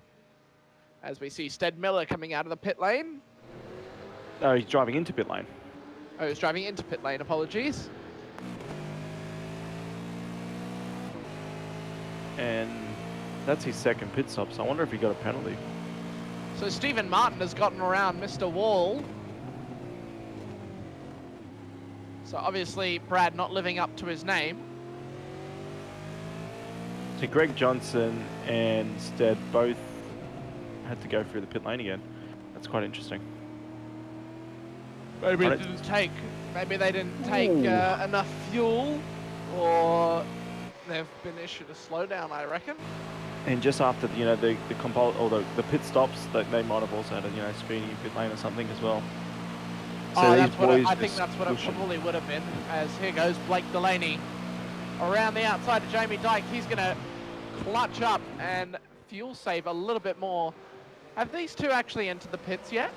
Yep, they've done their pit stops, and they're out in front now. So it's a race to the checkered flag with 13 to go, I think. Yeah, Kester Mack getting past Daniel Schultz. Didn't get the best of exits though. Daniel Schultz is coming right back at him. And I think it's about 12 laps to go. But given how spread out the field is, we're not too sure what lap everyone's on. As here goes Daniel Schultz straight past Kester Mack. Who's not done yet though. Kester Mack goes very, very deep into turn one. Big front left lockup. And Daniel Schultz says, thank you very much. I will take that every day of the week. Yeah, I thought he was going to pull it off then, but he locked the brakes as we see some more smoke from in front. Look, no one was off the track, so that's good. I think that was Stephen Martin or Brad Wall who locked the brakes. But Paul Gwellen in front of them has absolutely pulled a massive gap. As there goes Kester Mack again up the inside on Daniel Schultz. He goes deep once again. Daniel Schultz trying to get back at him. He's right on that back panel. He's going to go up the inside into turn 6. Is he? No, he's going to be patient and try and get him back on the straight. Yeah, it was better to wait there because he knows what that draft can do. So he can sit behind, try and get him onto the bus stop, or maybe even wait onto the front straight. Great showing from the Super 2 team. We've got so many of them up in the top 15, and a lot of them actually in the top 10 as well. Stephen Martin, Paul Gwellen, Dylan DeBono obviously, and Stefan Lawrence are all in the top 10, and that's almost half of the top 10. Yeah, it's good to see those boys coming here to race and to show those Super 1 drivers what's going on. So, as I was saying before, they're not going to just let them go because they've got a different name tag or something. They're here to fight them, especially for that podium finish with Dylan. Yeah, Dylan's going to be very under fire from those other drivers. It's deep again. Cowie's had an incident. His engine's just gone as well. That's at the bus stop chicane. Safety car has been called. Yep, that's that second safety car that we were planning on.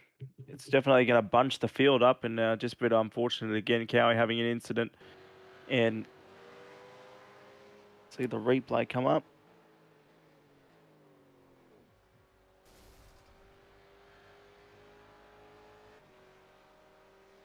I'm not sure what happened there. He just forgot there was a corner?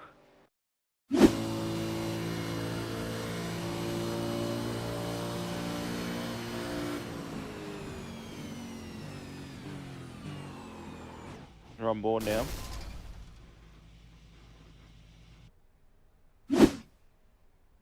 so. Yeah, I'm not sure what he's done there. Yeah, that's what I thought. It looked like he was going 100 miles, and then like you can see him brake and ready for the corner, but then he's just forgot the corner was there. Definitely try and find out what happened there. But there's David Coleman going into the pit lane as well. Yeah, he wants that probably use that fast repair and get some fresh rubber, try and push for the field. Only a few guys there, but this is going to benefit Harry. He's a Super 1 driver. He's got two Super 2 drivers in front of him, so he will want to get back to that podium spot. Now David's in the pit lane, and it's going to bring a lot of these boys right back and bunched. We're spread out a bit there, but now, safety car. This is number 2. Might breed another one afterwards as well.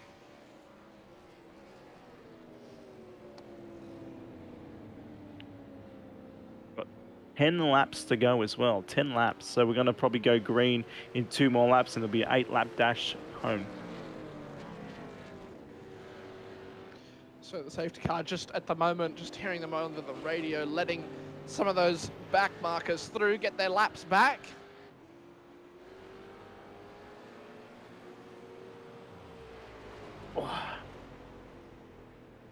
Good to see that, they're letting them get their laps back because, makes it a little bit more interesting for us watching. Yeah, we've got the boys now caught the safety car. I think the safety car probably was going a bit too fast. Should have waited for the leader to come through. And we just seen because he's just got the leader now on the back straight, and we still see there's a lot of cars to catch up. So, and because the field was spread, it might take a lap or 2 to catch them. Yeah, it certainly might. But, maybe we'll just have a 5-lap sprint to the end, which could be even better. Yeah, 5-lap dash. Nothing better than that. Especially with the draft. It'll be very entertaining. But let's see if Harry Dodds will be asleep this time. A lot of position switching, I reckon, if that happens.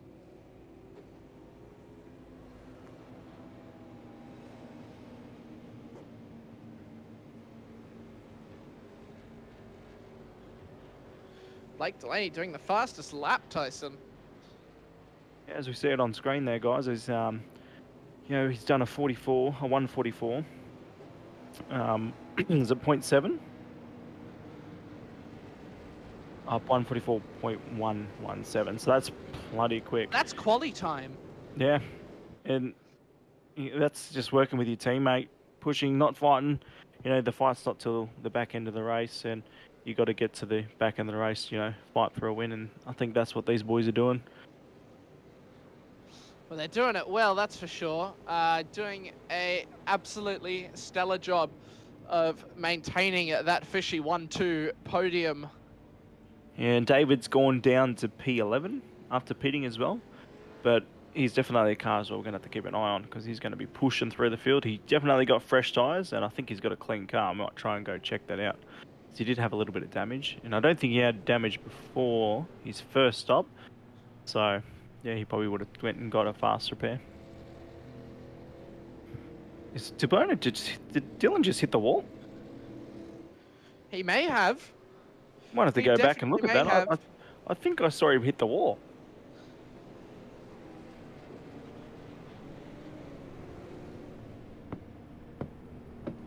Maybe it was just him flipping out, but I thought I saw him at the wall. But most of the pack has now caught the safety car, so hopefully we'll be going green this time. All right. Yeah, it'll be very shortly that we are going green.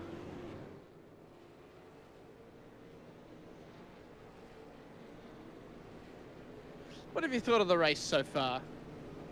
Action-packed, awesome. We still got 27 of our cars still racing around, which is great to see. We haven't had many crazy incidents apart from, a few self stuff. But, seeing David drift, showing off his skills there, and the rest of the racing, just, there's so much room. Plus the slipstream, everything, it's been a good race. I'm enjoying it. Yeah, it certainly has been good. I think really the biggest moment that we had was Cowie really going off due to and having that spin out due to the camber. Yeah, I think Cowie might have also been like on the back straight thinking, you guys haven't showed me on the telly why for like, you know, good 20 minutes. I'm going to show something. Bang, and hits the wall. Baby. Yeah, Cowie always likes to talk and be on the broadcast, so he might have been just saying, hey boys, don't forget I'm still here. And I think he's still on the track. He's a lap down. He's in 26th. Bit unfortunate, but it's good to see him out there. You know, he's not giving up. He still wants those points, so... Yeah, the points all matter, so it's definitely good to see that they don't give up. Yeah, they got that one fast repair in the bank just in case they need it. Like we saw with Cowie, you know, made a little mistake and cost him. Yeah, he's a lap down, but I think we are going green this time too. Yes, race control confirmed. So I've just heard race control tell us that Jamie Dyke is now controlling the field, and we will see how he decides to get it underway here. He went early last time, and is he going to catch them all off guard? It's going to be a 10-lap sprint to the end, or an 8-lap sprint, I suppose. As we see the goldfishy car, when is he going to go?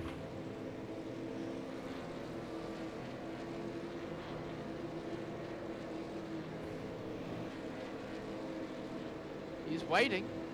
He's being patient this time. Certainly waiting.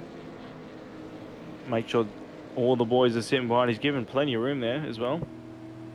As Delaney has, sorry. Still waiting. He's holding right up to the last second. There he goes. And he goes right before the line, so basically waiting for what would have been a green flag. Dylan DeBono was absolutely onto it, and he is right up the back of them. And that Velocity SimLab car is going to be looking for that first position. The Super 2 driver wanting to leave everything out on track. He's getting so close to that wall on the inside of the exit of the S's. I've just heard somebody complain over the radio. I think there's been an incident up the back. We might try and get on top of that, but that camera angle, that wing shot there, woof, that's a great shot. Yeah, look at this. Stephen Martin finally up the back of Paul Guerlin. He's going to want to get around him as well. This has really bunched up the field, and it's made those battles now very big. No, That's Greg Leake going around, but he's caught it. The car control tonight has been incredible. It's the second time we've seen somebody catch a rear end lockup. It's Mr. Drifter. This is Coleman, who's pushed his way back through the field. He's only got one spot after the safety car restart, but you know he's going to be pushing through. There's a couple of Super 2 guys, as we said before, in the top 10. So if he can, you know, get those guys early and try and catch on the back of a toe, yeah, he's really back in the fight. Yeah, he certainly will be back in that fight. And there is the number 28 car. You see Stead Miller now up the field. Not too much up the field. He looks to have gotten his laps back. So he's now sitting in P20, trying to catch Callan Hodgkinson up front. This is David Coleman making the moves on Stephen Martin. Oh, we see how he does dropping down the friggin'... Oh, God. That's a big hit. Oh, God. A big hit, and on a fast part of the circuit, that may be another safety car. Bit of a lock up there from David Coleman, trying to get the move done on Paul Guerlin. He gets it done. That is 2 moves in 2 corners. Well done, sir. Got the move done on Stephen Martin into turn 1 and got the move done on Paul into turn number 3. Yeah, as you saw Coleman pushing through in the background, Harry was in P4 and yeah, he's hit the wall. So we try and get a replay of what's happened there. He's just, I think he's rejoining now from pit lane. So yeah, both the performance sim racing cars not having the best of nights here at Daytona. Oh, God. Again, that camber really coming into play. And I think this time he just came off the down on he just came down onto the apron a little bit too early, and it unsettled the rear end. Tires. Just unsettled the rear end. I think it's the cold tyres, like if Cowie's done it, or maybe it's the boys' setup because Cowie has done it and Harry Dodds have done it both in the same car. So, yeah, quite interesting with that spin there. Harry will be devastated with that because he's in the championship hunt, and that's really going to take him back. Yeah, for some reason that's also crashed by iRacing again. I think it's the replays that keep crashing my iRacing, so take it away for a little bit, Tice. All right, well, let's get another replay so he crashes again. But as we see on board David, as I said, as soon as those fresh tyres, come up, and, he's probably going to have, I think, 5 or 6 laps fresher than the boys in front, pushing through those Super 2 guys. As long as he can push through cleanly, he's going to be back in the fight. And, he could be on for a podium. Just see where he goes. See Stephen go through. There's Greg, I think, locked a brake. The car's smoking into turn 1. Someone's definitely ran off. Someone definitely ran off into turn 2 there. You see Stephen just pushing hard. Still in the fight, beating the battles of the brothers. Sitting in P22 at the moment, so he's up 2 spots from his starting position. So he's pushing hard. You see these mid-pack battle, the battle of the top 10. So you see Kester Mack up 11 spots and still charging through the field.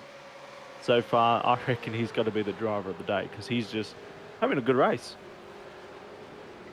Yeah, he is having a good race. It's just been very consistent for Kester. A couple of lockups here and there, a couple of mistakes, but other than that, he's been very consistent. Here's Alex McManus trying to get the move done on Callan Hodgkinson. That was way too much inside curb. That's going to be a big slowdown for him. Yeah, and some of these guys, that work I think, is now going to be done, and I think Cowie got a slowdown as well. Yeah, I think some of these guys are underestimating the 2 wide action through that bus stop, saying it's a bit hard, it's fast, and coming second best through there. And very easy to misjudge your speed into the corner. You can really ruin a lap, or gain so much. Pit lane here too. Ooh, that would have been very, very close. Oh no, they did make contact. Does get a little bit of damage with him. It's the 303 car of Greg Schulten. Yeah, I definitely saw that. It was a pretty scary moment. He's exiting pit lane there, and then the whole pack just drives through, and only light contact, but contact still. This front pack though, out the front, I think it's turned into a 5-car battle out the lead at the moment. So that's going to be on. And certainly is. Chad Lewis is very much involved with Stefan Lawrence up the front. And this is Kester Mack putting the moves on Stephen Martin. These guys, as I said, it's battles everywhere. And got battle like 5 cars involved. David Coleman in P6 now, so his strategy, I guess, recovery from his little spin has worked. And up 13 spots now, Kester. Like, he's charging. Yeah, you must really love this track, and some tracks you really do just click with, and this must be one of those. But here's Dylan DeBono looking for it on Blake Delaney. He's going to try and make the move on Jamie Dyke as well. They're going to try and cover him off though, but I think Dylan's going to have it around the outside. Is he? No, just doesn't get the traction out of the corner, couldn't get the car stable enough into the corner, and Stefan Lawrence now is going to be attacking Dylan DeBono. Super 2 drivers. I said it, didn't I? I said a fishy, a Super 2 driver, and maybe an underdog. So obviously Jamie's not an underdog, and Blake's not an underdog, but I'm so far very close in my call. Could we see Chad Lewis sneak onto the podium? I hope so. It remains to be seen. If David Coleman manages to get round Tim Harris in front, Oh, sorry. He manages to catch up to Chad Lewis. We could even see that Fishy Motorsports driver on the podium if Blake and Jamie have an incident. Yeah, he needs to keep pushing. He's 2.8 seconds behind Chad at the moment, and he's probably just out of the reach of the draft. And Chad's losing the draft of the guys in front of him. So if he can fall back into the clutches of David, then that will be very beneficial. Yeah, all it takes really is one bad exit through the bus stop chicane. I was going to see if we could stay on board there through that one and see how Daniel Schultz goes. But you can actually really win and lose a race just in that chicane. As Brad Wall takes a bit too much on the inside of the exit of turn 11. The exit of the bus stop chicane and goes around. All of that work is now for nothing. He is going to drop back and not have the draft for the end of this race. Here is Stephen Martin having to defend from Paul Gwelin. They're going to be side by side going into turn 1. Is Stephen going to try and make the move? We cut to our leaders, Dylan DeBono right on the back of Blake Delaney, and Stefan Lawrence is right in on this as well. Yeah, these guys got what, 3 laps to go, 3 and a bit laps to go. So, you know, it's where you're going to pick your choices. As we said before, as we see the Triple Eight car rejoin there. Yeah, rejoining into a little bit of traffic. Stead Miller having to go up the inside, losing the rear just a little bit. He's able to get it under control, and Peter Pavlovich gets through as well. These two obviously well accustomed to, with each other. So we see Kester Mack drop a few positions there. He's back down to P11. Yeah, made an off track. Here's the replay of Stead Miller. See those rears light up. He coming there pretty hot. You know, he's still charging through. But as I was saying, like, we want those front guys. It's when they they time who's going to be out the front. You know, Jamie's going to be like, do I want to be leading this pack? And as you see Delaney there, you know what Delaney's doing? He's sitting up top saying, "You're not getting my draft." So he's breaking that draft. Well, the reason Dylan is sitting at the bottom is because he wants the shortest line through the corner. He doesn't want to go up higher and risk maybe unsettling the car, so he stays low. And let's see if it helps him into turn 1. He's gonna go to the outside, go to the inside, just hold that line through the corner, son, and it will come out on top.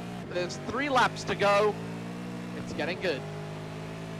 Yeah, it's starting to get exciting at the front as we see David now in 1 second gap to the car in front of him, which is Chad. So he's closed that gap down nicely. And these boys, this is going to be an action-packed finish.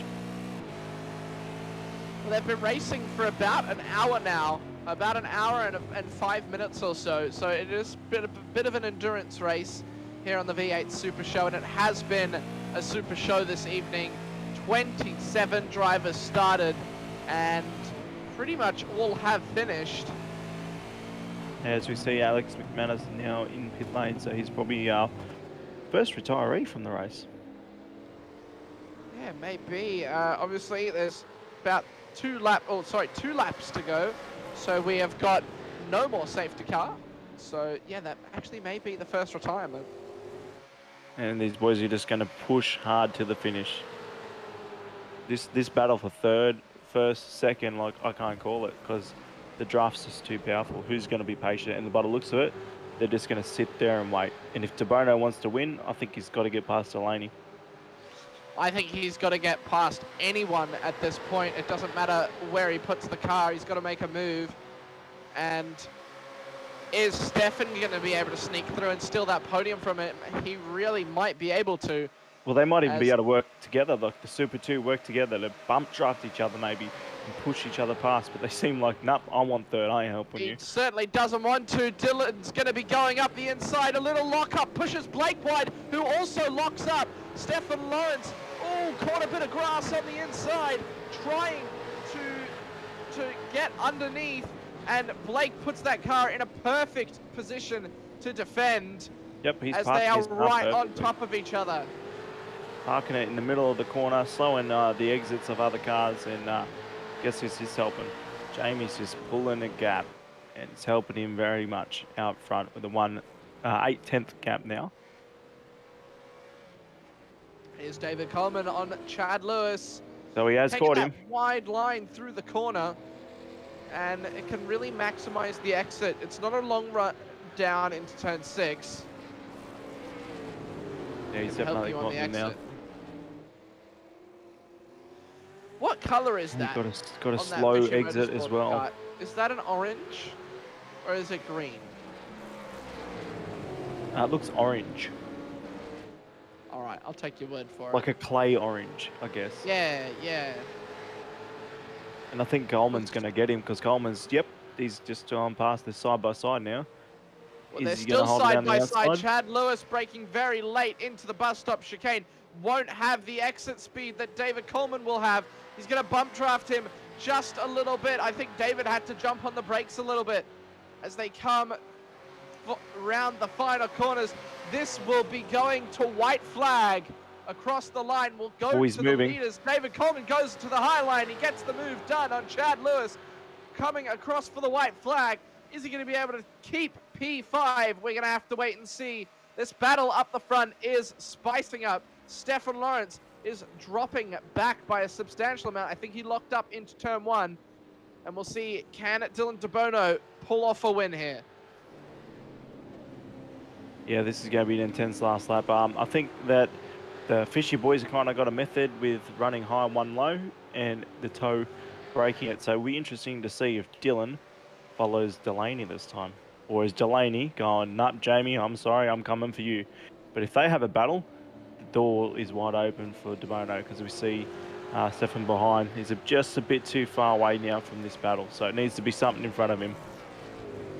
Yeah, he needs a mistake from somebody, anybody, to get back into that draft. I don't think David's going to catch him. He looks to be pretty set for P4. And Dylan has actually dropped back as well. So I think Blake kind of turned on the afterburners and said, look, mate, I'm not hanging around any longer than I need to be. And on the final lap, they have absolutely blitzed it down the straight. Right up the back, Dylan, you saw, got a little bit hesitant. Oh, he's got a good run. In. He does have a very good run. Jamie Dyke right on the inside. Let's see how this goes. I think he's too far back. Yep.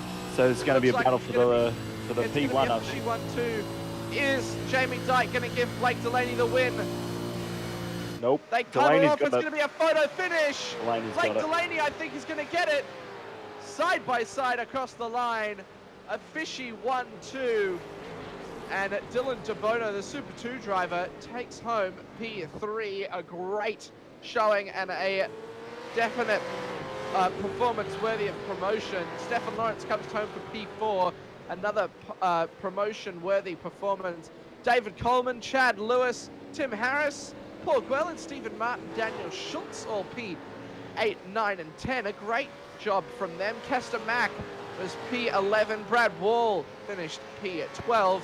Jamie Bush comes across the line to finish P13. Peter Pavlovich held off Callan Hodgkinson and Stead Miller for P14. And Steven Sinkovich yet to cross the line. Ty Delaney passes him on the line. Good stuff. Great stuff from Ty Delaney, getting P17. Steven Sinkovich, Dylan Budziani, Greg Johnston as well. Well, the 0.059 was the gap to the finish for Jamie and Blake. So, congratulations to them. Definitely a big congratulations to DeBono. He wasn't given out with the fight, and he pushed through to come home third. Yeah, great little performance there from Dylan. I think we both had a sneaking suspicion he would be on the podium tonight. And it was a really good drive from him this evening. Yeah, let's try and get those boys into the box. And we got a, DeBono technically wins Super 2, so he gets a win and a third, technically. So, well done to him. He's going to get some good points out of that. Yeah, he certainly will. So there is your leaderboard once again, and I'll let Tyson run you through it. So we got Blake Delaney, P1 for Fishy Motorsports. So Fishy Motorsports 1, 2, and then Jamie Dyke, like I'd call it a wing in it. Dylan DeBono, Stefan Lawrence, David Coleman, and a great comeback drive from Coleman. Chad Lewis, Tim Harris, Paul, Stephen Martin, and Daniel Schultz for our top 10. And Kester Mack, you know, as I said before, he was my driver of the day. He was up, I think he was up 10 spots in the end. So, well done. It looks like, just looking down the order, that finish from Peter Pavlovich, Colin Hodgkins, and Stead Miller was so close. But I think driver of the day has to go to Kester Mack, up 10 positions to finish in P11. A great finish from him. As we see Blake Delaney putting it up against the fence and just spinning the tyres. So, you know, well done to the boys. Great race today. I was right with my safety car, and I was right with my fishy on the podium, but there was just one who swum in there and made it 2 on the podium. So, good racing, because I was hoping Harry was the underdog, but, you know, he had a little spin like Howie, so it must have been with the setup, but unlucky for those guys.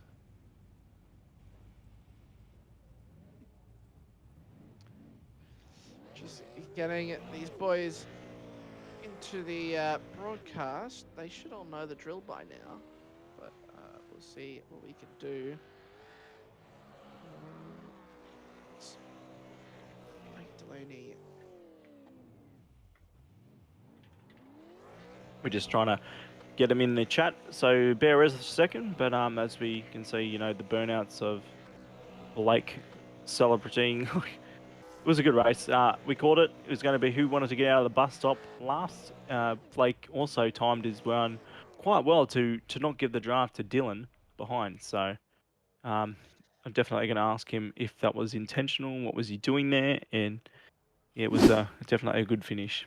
Well, you can certainly take the interviews, Tyson. I'll give you all of them, mate. How's that?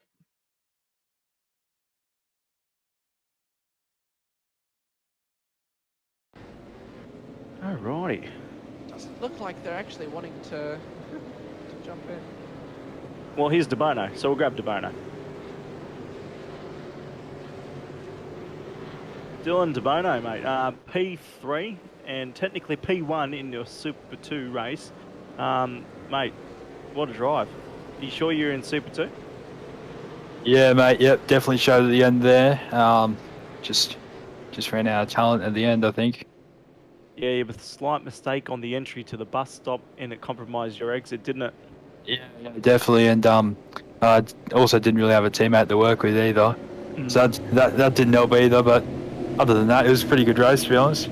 Yeah, it was awesome to watch the side-by-side action. You trying to, you know, mess in between these fishy boys, and it was a 5-car battle there in the end, and you're pushing on, and you know, to come home P3 in the Super 2. I think Stefan behind you, you know, P2 in the Super 2. You know, you guys showed these Super 1 drivers that, hey, we can race too. So good stuff, man, and a big congratulations for the P3, bro. Very happy. Isn't it? Anything else, man? Like your strategy, one stop was going to be 100%, or was it going to be, you know, close without the safety cars? I think without the safety cars, it's going to still be real close. Like I think I calculated earlier, you're going to be about 2 litres short. So I think it was going to work if there was no safety cars, but then obviously the 2 safety cars sort of fixed that up, and it was pretty straight one stop. But yeah, can't thank the boys for good racing. It was hectic. My question, and this is going to, you know, tickle someone in the comment box. What do you think about the rolling start? Would you prefer the rolling or the standing? I think definitely without, you could have a standing start. Yeah, there you go. Thank you. I agree. Right, Dylan, man.